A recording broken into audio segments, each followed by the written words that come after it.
번째 시간입니다. 제목은 인생을 다시 한번 살 수 있다는 건데요.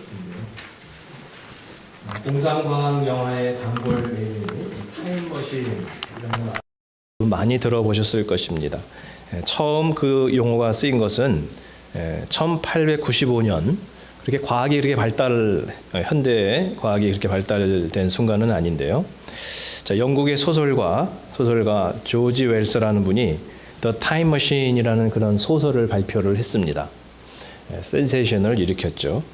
그 후에 수많은 SF 소설과 영화에서 이러한 주제를 다루다가 보니까 어느덧 우리한테 익숙한 그런 주제가 되었고요. 그래서 마치 이것이 진실인 것처럼 이렇게 착각이 될 때도 있습니다. 자, 한 번밖에 살 수 없는 우리 인생에 대한 아쉬움이 크기 때문에 그런 상상도 한번 해보게 되는 것입니다. 과거로 돌아가 보고 싶은 그런 욕구, 아마 누구나 한 번쯤은 생각해 보셨을 것입니다. 아, 내가 몇 살 때로 그때로 돌아갔으면 참 어떨까. 불교나 힌두교와 같이 인도에서 발생한 이런 종교 가운데는 윤회 사상이 강합니다. 윤회라는 것도 그렇죠. 새로 한번 태어나 보고 있다는 것이죠. 특히 이제 힌두교 같은 경우는 계급 사회이기 때문에 굉장히 억압된 이런 인생을 살아가게 되는데, 나도 언젠가 한번 새로 태어나서 지금은 이렇게 그냥 하층민으로 비참한 생활을 하지만 언젠가는 나도 다시 한번 태어나면 페르시아 왕자로 태어나리라. 뭐 이런 소망을 갖는 거죠. 그게 윤회죠, 윤회. 자, 이런 것도 뭔가 한번 인생을 새롭게 살아보고 싶다라고 하는 인간의 그 본능적인 욕구 때문인 것입니다. 자, 여러분은 어떠십니까? 여러분은 지금 나의 인생에 대해서 여러분 뭐 전혀 나는 후회도 없고 너무 나는 지금 내 라이프가 대만족이다. 완전 나는 만족한다. 이러시는 분 계실 수도 있고요. 한 번밖에 살 수 없는 인생인데 뭔가 좀 아쉬움이 남고 회한이 남고 좀 한번 좀 후회도 되는 일들도 많고 혹시 여러분 그렇지 않으신가요? 그래서 오늘 설교 제목처럼 인생을 다시 한번 살 수만 있다면 여러분 그런 생각을 혹시 해보고 계시진 않습니까? 그래서 특히 이제 여러분 결혼하신 분들 인생을 다시 살 수만 있다면 내가 저 인간이 아닌 정말 딴 사람하고 말이야 한번 멋진 드라마 같은 사랑도 한번 좀 해보고 정말 한번 멋지게 한번 좀 이렇게 한번 인생을 그렇게 폼나게 한번 살아보고 싶은데 여러분 혹시 그런 생각을 지금 갖고 계신 분 계신지 모르겠습니다. 그런데 여러분 새로운 인생으로 새로운 이름으로 새로운 환경에서 새로운 사람과 이렇게 인생을 살면 정말 행복하게 살 자신 있으세요, 여러분? 네? 정말 내가 살 자신 있으십니까? 통계에 의하면요, 이제 그 이혼을 하고 재혼을 한 분들, 재혼 이혼율이 초혼 이혼율보다 4배나 더 높대요. 네. 이게 무슨 얘기입니까? 결혼에 실패했으니까 두 번째 할 때는 굉장히 신중하게 할 거 아니겠어요? 처음에 경험했던 이것도 안 좋더라, 이것도 안 좋더라. 그러니까 그게 없는 좀 신중한 이런 아마 선택을 했을 텐데 그럼에도 불구하고 재혼해서 잘 살기가 어렵다. 이혼율이 더 4배나 초혼보다 높더라는 것입니다. 인생이 내 마음대로 안 된다는 것을 보여주고 있습니다. 뭐를 바꾼다고 해서 근본적으로 뭐가 다 해결이 되는 것은 아니다라고 하는 것을 알 수가 있습니다. 네, 그러니까 여러분 웬만하시면 그냥 그분하고 어떻게 좀 잘 해보세요. 네.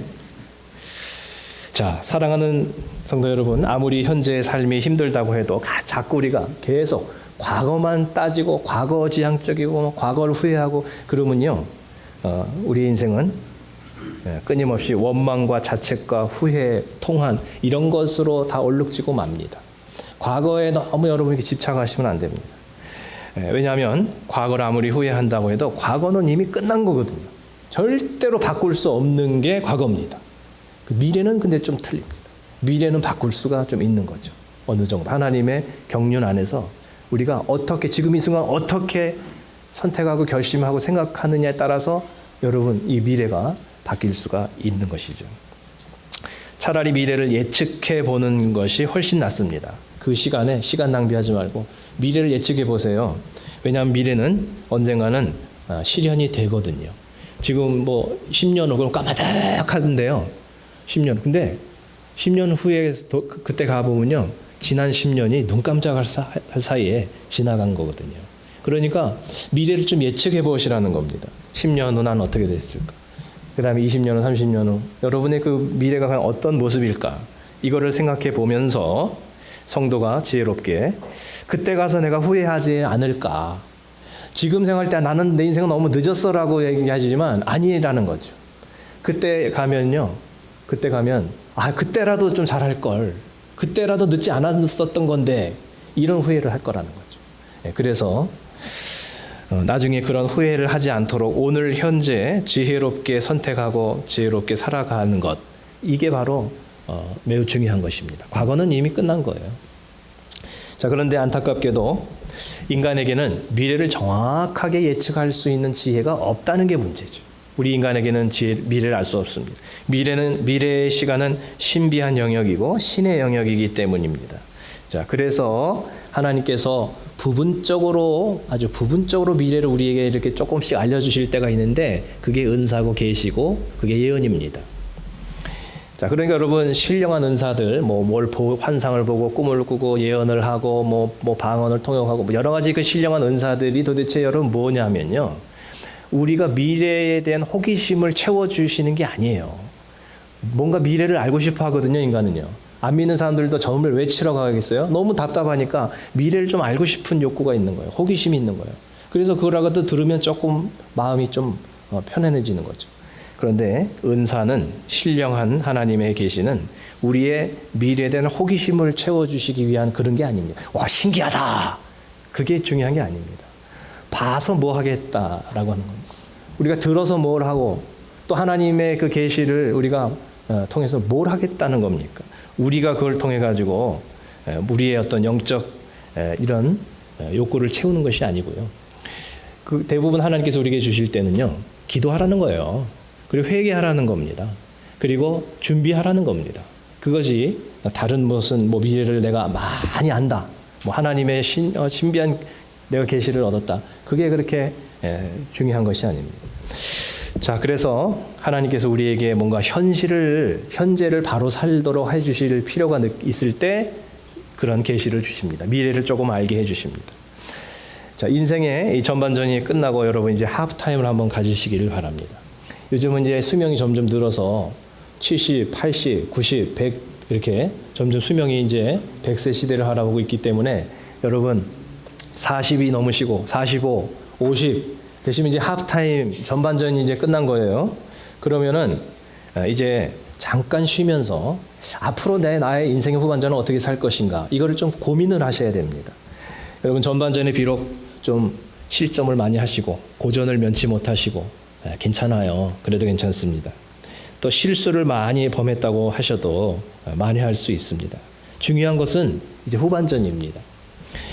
남은 시간을 어떻게 멋지게 뛰느냐 하는 것이 중요합니다.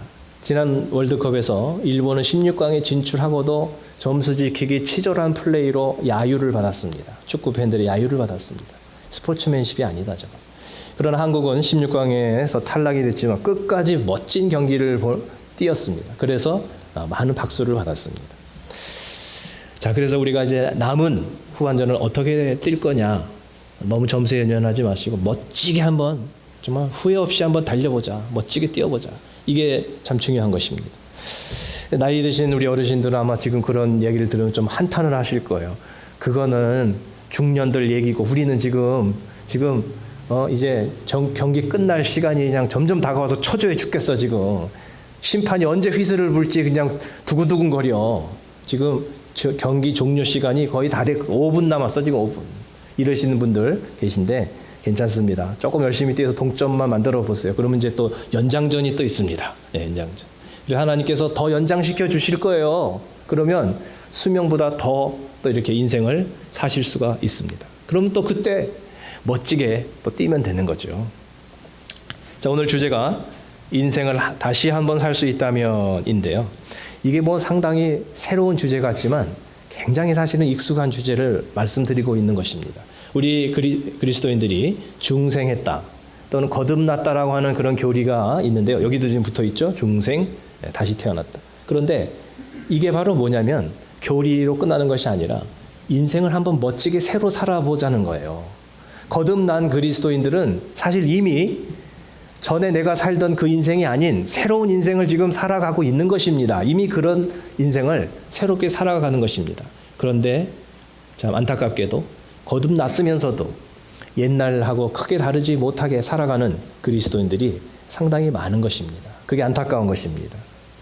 자, 그래서 우리는 남은 인생을 정말 거듭난 사람답게, 새로운 인생답게 이렇게 멋있게 변화된 삶을 살아야만 한다는 것이죠. 그런 변화된 인생을 살고자 하는 열망이 여러분 모두에게 오늘 있으시기를 바랍니다.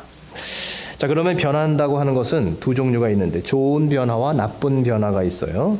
좋은 변화에는 이제 이런 단어들이죠. 변혁, 또 변신, 변천, 이런 것들은 어떤 발전적인 변화가 있습니다. 그런 나쁜 변화도 있어요. 좋았던 걸 잃어버리는 변화들.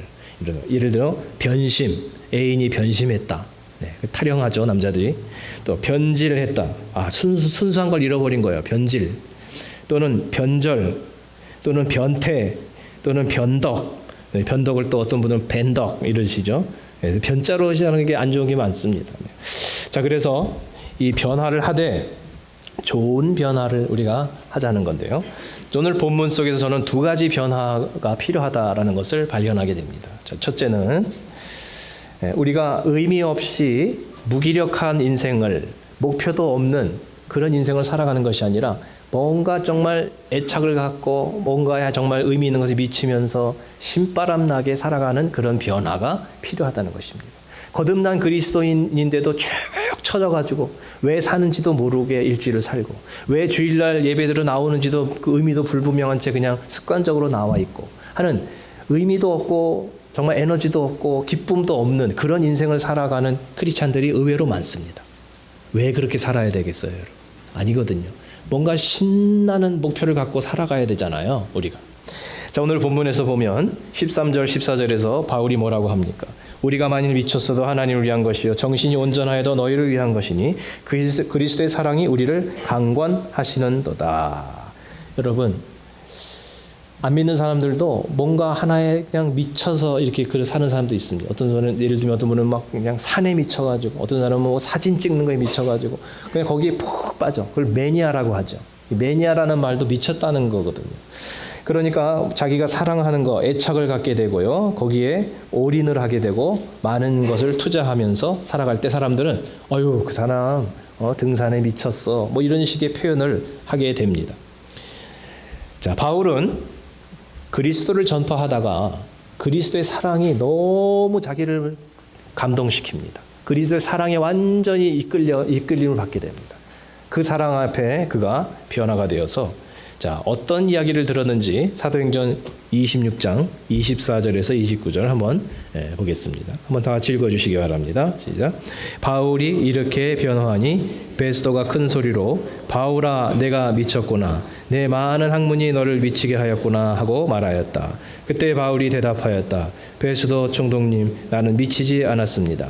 나는 맑은 정신으로 참말을 하고 있습니다. 오늘 내 말을 듣고 있는 모든 사람이 이렇게 결박을 당한 것 외에는 꼭 나와 같이 되기를 하나님께 빕니다. 바울은 그냥 기쁜 것뿐이에요. 너무 기쁘고 그 그리스도의 복음의 진리가 너무나도 정말 이 마음에 벅차니까 그렇게 열심으로 한 겁니다. 그래서 그 사람이 딴 사람이 볼 때는 미쳤다 이렇게 얘기를 하는 거예요. 그래서 여러분이 최근에 이제 교회 좀 열심히 하나님의 일을 열심히 하면 친구들 중에 그러죠. 너 요즘 교회에 미쳤냐? 이런 이야기를 하시죠. 그런 얘기를 들으신 분이 계세요. 우리 이제 그런 분들이 계십니다. 그럼 그만큼 하나님 앞에 이제 뭔가 내가 변화된 모습으로 살려고 하는 것이죠.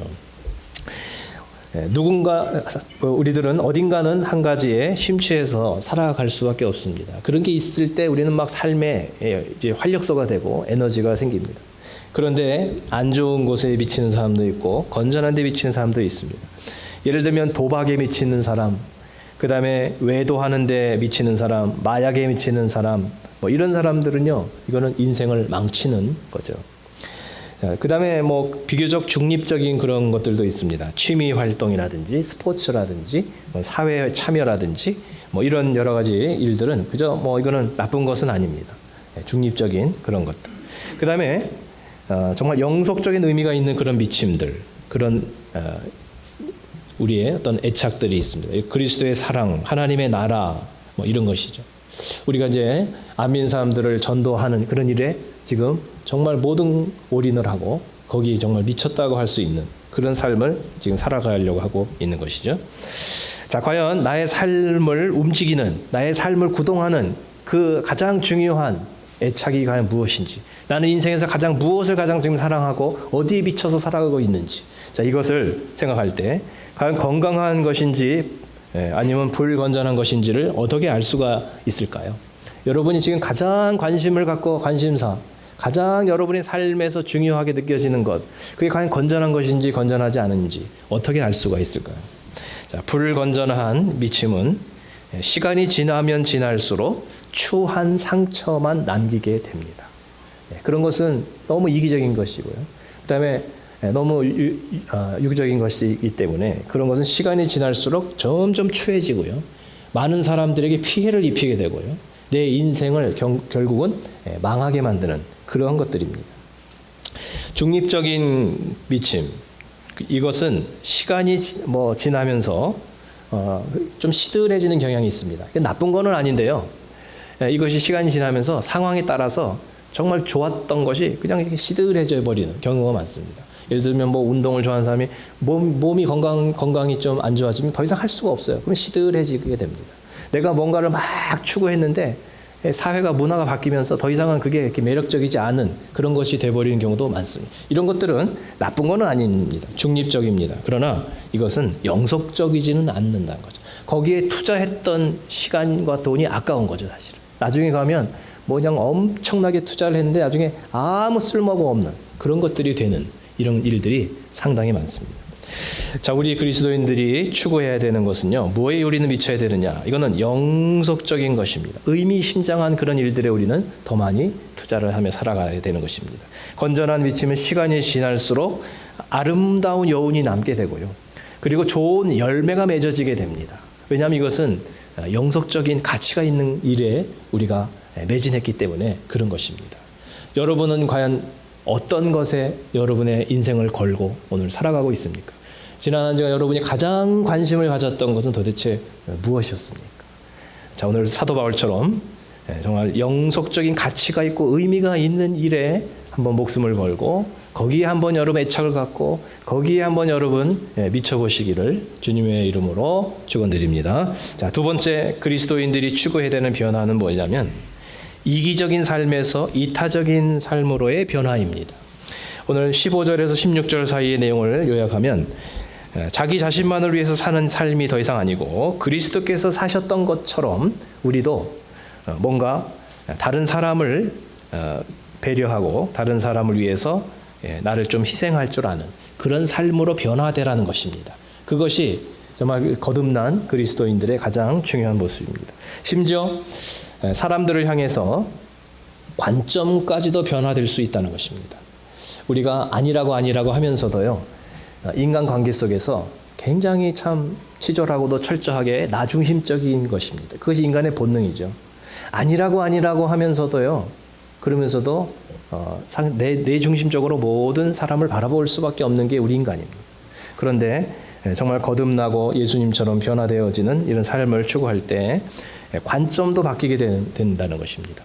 전에는 막 내 관점에서 막 이렇게 생각했는데 예수님의 그 모습을 우리가 닮아가다 보면 상대편의 입장이 이렇게 생각이 되어지는 거예요. 아, 그럴 수 있겠다. 전에는 그런 생각을 못했는데 충분히 그렇게 느낄 수 있겠구나. 굉장히 이해의 폭이 넓어지게 됩니다. 그리고 마음의 문이 열리게 됩니다. 대화가 더 잘 되는 것이죠. 그래서 내 입장에서만 생각했는데 정말 다시 생각해 보니까 저분 입장에서는 저럴 수밖에 충분히 정말 그렇게 생각할 수 있겠구나라고 하다가 보니까요, 인간관계에도 좋은 열매가 맺어지게 되는 것입니다. 물론 이런 이타적인 변화는 쉽지는 않습니다. 왜냐하면 내가 희생해야 되고 내가 죽어야만 가능하기 때문에 그렇습니다. 하지만 그렇게 변화가 될 때 분명히 약속할 수 있는 것은 시간이 지나면 지날수록 여러분은 인생은 후회하지 않을 인생이 된다는 것입니다. 나중에 우리가 인생의 마지막에 가까울수록 아름다운 모습으로 변화될 수 있다라고 하는 사실입니다.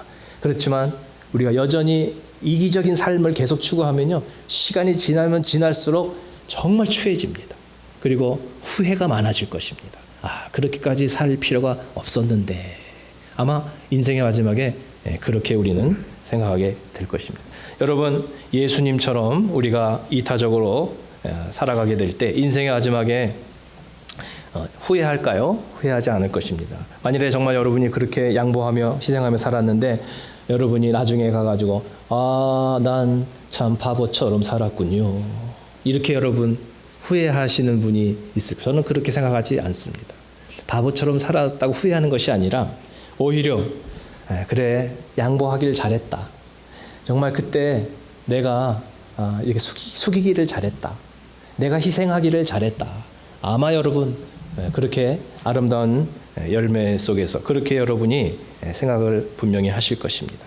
사랑하는 여러분, 오늘 본문 말씀처럼 그 누구도 인생을 두 번 살 수는 없습니다. 연습해보고 그 다음에 제대로 한번 본 게임을 뛰어보고 절대로 두 번 살 수가 없습니다.